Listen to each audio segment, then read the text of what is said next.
So today we're talking lost Fords. Specifically a Ford prototype from a car, well, that most of you know, the Ford Mustang. Now, prior to the release of the Ford Mustang in 1965, Ford was kicking around a lot of ideas. One of those prototypes was an Italian-made prototype that was sponsored by the Bertone Period Press, a automotive publication that decided that they wanted to take a crack at a Euro version of the Mustang. Now, this car was never meant to be a full production car. It was actually designed to be made in a similar way to what they did with Carroll Shelby, a limited production car, a special edition, you might say. Let me introduce you to the 1965 Bertone Mustang. Now, the rules of the game were that the company was not allowed to change the chassis and the wheel length at all. So this is actually a 65 Mustang chassis completely, chassis, suspension, all of that. They made a lower, more aerodynamic body, pretty much everything else.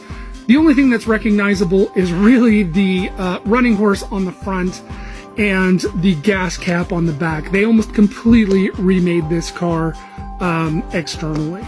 They also completely redid the interior design, a more Euro-inspired design.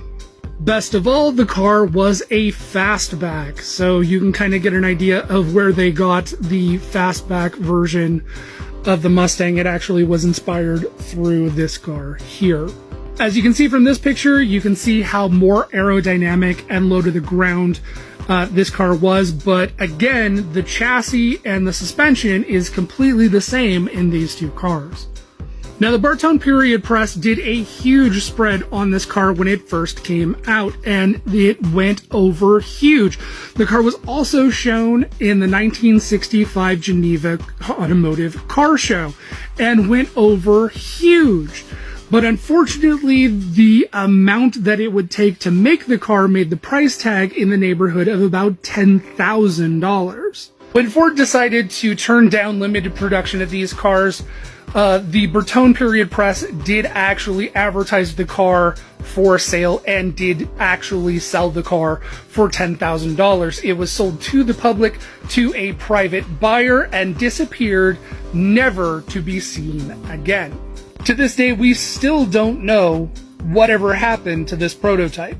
It could be in a private collection, it could be just stored in some barn, it could have been crushed years ago. What do you think?